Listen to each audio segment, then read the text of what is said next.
വയനാട്ടിൽ സന്ദർശനം നടത്താനായി രാഹുൽ ഗാന്ധി ഹെലികോപ്റ്റർ മാർഗം എത്തുകയാണ്. ഇപ്പോൾ ഹെലികോപ്റ്ററിലെത്തിയ രാഹുൽ ഗാന്ധി അവിടെ വയനാട്ടിൽ ഇറങ്ങുകയാണ്. അതിന്റെ ദൃശ്യങ്ങളാണ് ഇപ്പോൾ പ്രേക്ഷകർ കാണുന്നത്.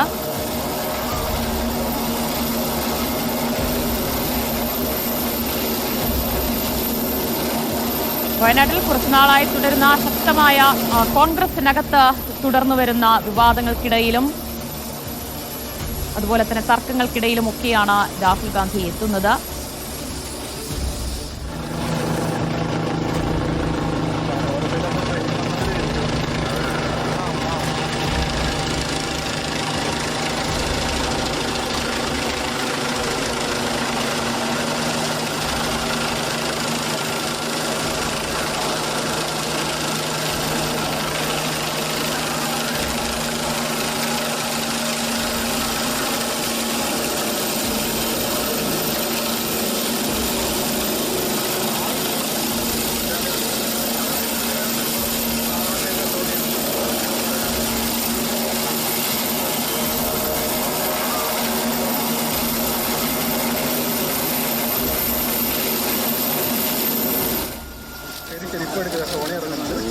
കിട്ടുന്നുണ്ടോ? Hello hello hello hello hello hello audio audio audio ഓടിയോ.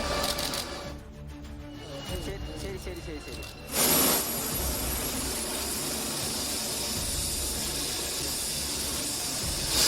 സോണിയാഗാന്ധിയാണ് ഇപ്പോൾ ഹെലികോപ്റ്ററിൽ നിന്ന് പുറത്തേക്ക് ഇറങ്ങുന്നത്. ഇന്നത്തെ സന്ദർശനത്തിൽ Rahul ഗാന്ധിക്കൊപ്പം സോണിയാഗാന്ധിയുമുണ്ട്.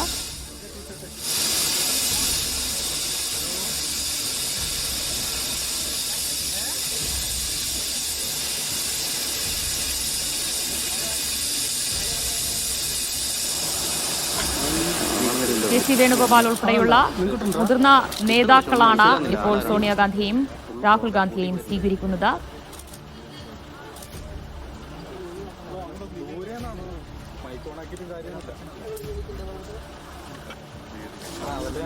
Hello hello hello hello.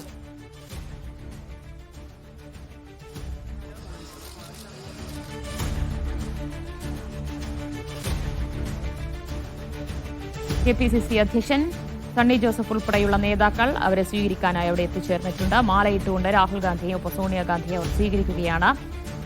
ചെറിയൊരു ഇടവേളയ്ക്ക് ശേഷമാണ് ഇപ്പോൾ രാഹുൽ ഗാന്ധി വീണ്ടും വയനാട്ടിലേക്ക് എത്തിച്ചേർന്നിട്ടുള്ളത്. പ്രിയങ്ക ഗാന്ധിയും ഒപ്പമുണ്ട്.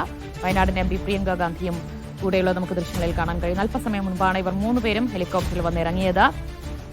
വയനാട് കോൺഗ്രസിനകത്ത് വിവാദങ്ങൾക്കിടയിലാണ് ഇപ്പോൾ 3 പേരും എത്തിച്ചേർന്നിട്ടുള്ളത്. NM വിജയന്റെ ആത്മഹത്യ, അതുപോലെ തന്നെ ഏറ്റവും ഒടുവിലായി ജോസ് നെല്ലേടത്തിന്റെ ആത്മഹത്യ, ഇവരുടെ രണ്ടുപേരുടെയും കുടുംബങ്ങൾ കോൺഗ്രസ് നേതൃത്വത്തിനെതിരെ ഉന്നയിക്കപ്പെട്ടുള്ള പരാതികൾ, അതെല്ലാം ചർച്ചയാകുന്ന പശ്ചാത്തലത്തിൽ കൂടിയാണ് 3 പേരും എത്തിയിട്ടുള്ളത്. ഇവരുടെ വീടുകളിലടക്കം സന്ദർശനം നടത്തുമോ ഇവർ എന്ന ചോദ്യങ്ങളൊക്കെയുണ്ട്. ഫൈസൽ നെടുമ്പാല വിവരങ്ങൾ നൽകും. ഫൈസൽ, സോണിയാഗാന്ധിയും രാഹുൽ ഗാന്ധിയും ഒപ്പം വയനാടിന്റെ MP പ്രിയങ്ക ഗാന്ധി ഉൾപ്പെടെയുള്ളവർ എത്തിച്ചേർന്നിരിക്കുകയാണ്. ഇനി അവിടെ നിന്ന് ഇവരെ 3 പേരും എങ്ങോട്ടാണ് പോകുന്നത്?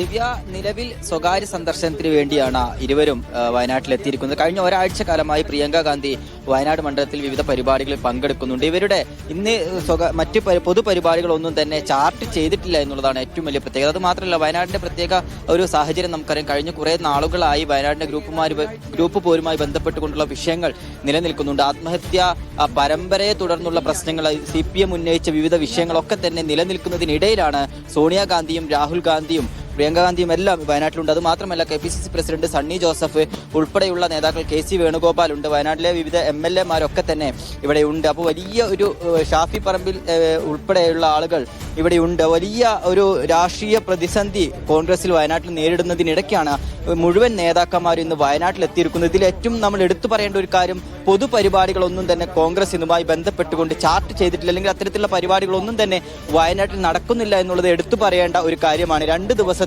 സ്വകാര്യ സന്ദർശനത്തിന് വേണ്ടിയാണ് ഇവരും എത്തുന്നത് എന്നുള്ളതാണ് കോൺഗ്രസ് നേതൃത്വം പറയുന്നത്. എന്തായാലും ഇന്ന് KPCC നേതൃയോഗവും DCC നേതൃയോഗവും ഒക്കെ തന്നെ വയനാട്ടിൽ നടക്കും. ഇതുമായി ബന്ധപ്പെട്ടുകൊണ്ട് ഞാൻ നേരത്തെ സൂചിപ്പിച്ചതുപോലെ തന്നെ വയനാട്ടിലെ കോൺഗ്രസിന്റെ പ്രശ്നങ്ങളൊക്കെ തന്നെ ഇതുമായി ബന്ധപ്പെട്ടുകൊണ്ട് ചർച്ച ചെയ്യാം. അതിൽ ഇവർ പങ്കെടുക്കുമോ എന്നുള്ള കാര്യത്തിൽ വ്യക്തതയില്ല. എന്തായാലും അവരുടെ ഇടപെടൽ ഇതുമായി ബന്ധപ്പെട്ടുകൊണ്ട് ഉണ്ടാകും. പടിഞ്ഞാറത്തറ ഗവൺമെന്റ് ഹയർ സെക്കൻഡറി സ്കൂളിൽ അല്പം മുമ്പാണ് സോണിയാഗാന്ധിയും രാഹുൽ ഗാന്ധിയും ഹെലികോപ്റ്ററിൽ വന്ന് ഇറങ്ങിയത്. ഇനി സ്വകാര്യ സന്ദർശനത്തിന് വേണ്ടി അവർ ഇവിടെ നിന്ന് പുറപ്പെട്ടിട്ടുണ്ട്. നേരത്തെ തന്നെ പ്രിയങ്ക ഗാന്ധി വയനാട്ടിലുണ്ടായിരുന്നു. അതിനിടയിലാണ് ഇപ്പോൾ രാഹുൽ ഗാന്ധിയും ഒപ്പം സോണിയാഗാന്ധിയും കൂടി എത്തിച്ചേർന്നിട്ടുള്ളത്. സ്വകാര്യ സന്ദർശനമാണെന്ന് പറഞ്ഞു. എത്ര ദിവസം ഇവിടെ വയനാട്ടിൽ തുടരും ഇവർ? ദിവ്യ, നമ്മളിപ്പോൾ മനസ്സിലാക്കുന്നത് ഇന്നും നാളെയും സോണിയാഗാന്ധിയും രാഹുൽ ഗാന്ധിയും വയനാട്ടിൽ ഉണ്ടാകുമെന്നുള്ളതാണ് നമ്മൾ മനസ്സിലാക്കുന്നത്. എന്തായാലും ഇതുമായി ബന്ധപ്പെട്ടുകൊണ്ട് പ്രത്യേക ചാർട്ട് കിട്ടാത്തത് കൊണ്ട് തന്നെ ഏതെല്ലാം പരിപാടിയിൽ പങ്കെടുക്കും, എവിടെയെല്ലാം പോകും എന്നുള്ള കാര്യത്തിലൊന്നും നമുക്ക് നിലവിൽ വ്യക്തത വന്നിട്ടില്ല. എന്തായാലും KPCC നേതാക്കളും DCC നേതാക്കളും ഇതുമായി ബന്ധപ്പെട്ടുകൊണ്ട്, അല്ലെങ്കിൽ നേരത്തെ ഞാൻ സൂചിപ്പിച്ച കോൺഗ്രസ് നേതൃത്വവുമായി ബന്ധപ്പെട്ടുകൊണ്ടുള്ള പ്രശ്നങ്ങൾ പരിഹരിക്കുന്നതായിട്ടുള്ള അവരുടെ ചർച്ച ഇന്ന് നടക്കുന്നുണ്ട്. അതിലൊക്കെ KPCC പ്രസിഡന്റ് ഉൾപ്പെടെ പങ്കെടുക്കും. പ്രിയങ്ക ഗാന്ധിയും രാഹുൽ ഗാന്ധിയും സോണിയാഗാന്ധിയും ഈ യോഗങ്ങളിൽ പങ്കെടുക്കുമെന്നുള്ള കാര്യത്തിലൊന്നും ഇതുവരെ ഒരു വ്യക്തത വന്നിട്ടില്ല. ദിവ്യ. യെസ് ഫൈസൽ, എന്തായാലും ഇവർ മൂന്നുപേരും ഒരേ വാഹനത്തിൽ തന്നെയാണല്ലേ പോകുന്നത്? എങ്ങോട്ടാണെന്ന് അറിയില്ല. ദിവ്യ, അതാണ് ഞാൻ സൂചിപ്പിച്ചത്. ഇവരെങ്ങോട്ടാണ് പോകുന്നത്, ഏതെല്ലാം പരിപാടി പങ്കെടുക്കും എന്നുള്ള കാര്യം നമുക്ക് ഇതുവരെ വ്യക്തമായിട്ടില്ല. അതുമായി ബന്ധപ്പെട്ടുകൊണ്ടുള്ള ചാർട്ടോ അല്ലെങ്കിൽ പരിപാടിയുടെ ഷെഡ്യൂൾ ഒന്നും തന്നെ ഇതുവരെ കോൺഗ്രസ് നേതൃത്വം പുറത്ത് വിട്ടിട്ടില്ല എന്നുള്ളത് ഒരു പ്രധാനപ്പെട്ട ഒരു കാര്യമാണ്. യെസ്, എന്തായാലും ഒരേ ഒരു കാര്യം കൂടി ഫൈസൽ, രാഹുലിന്റെയും പ്രിയങ്കയുടെയും രീതികൾ നമുക്കറിയാം. അപ്രതീക്ഷിതമായി അവർ പല രീതിയിലുള്ള സന്ദർശനങ്ങളൊക്കെ നടത്താറുണ്ട്. ഇനി NM വിജയന്റെയും ജോസ് നെല്ലേടത്തിന്റെയും ഒക്കെ വീട്ടിലൊരു സന്ദർശനം നടത്തിയേക്കുമോ? അത്തരത്തിൽ നമുക്കൊരു ഉറപ്പ് പറയാൻ കഴിയില്ല ദിവ്യ. കാരണം കഴിഞ്ഞ 6 ദിവസമായി പ്രിയങ്ക ഗാന്ധി മണ്ഡലത്തിലുണ്ട്. പ്രിയങ്ക ഗാന്ധി ജില്ലയിലുള്ള സമയത്താണ് ജോസ് നെല്ലേടം ആത്മഹത്യ ചെയ്യുന്നത്. ഈ ജോസ് നെല്ലേടത്തിന്റെ വീട് എന്ന് പറയുന്നത് മുള്ളംകൊല്ലിക്ക് സമീപമാണ്. അപ്പോൾ ഈ മുള്ളംകൊല്ലിക്ക് തൊട്ടടുത്ത് വരെയുള്ള കൃഷ്ണഗിരി മീനങ്ങാടിയിൽ ഉൾപ്പെടെ പ്രിയങ്ക ഗാന്ധി പരിപാടിയിൽ പങ്കെടുക്കാൻ എത്തിയിട്ടും സന്ദർശനം ഉണ്ടാകുമോ എന്ന് ഉറപ്പില്ല. എന്തായാലും രാഹുൽ ഗാന്ധിക്കൊപ്പം സോണിയാഗാന്ധിയും കൂടി വയനാട്ടിലെത്തിയിരിക്കുകയാണ്. സ്വകാര്യ സന്ദർശനമാണ് ഇതിന്റെ ലക്ഷ്യം.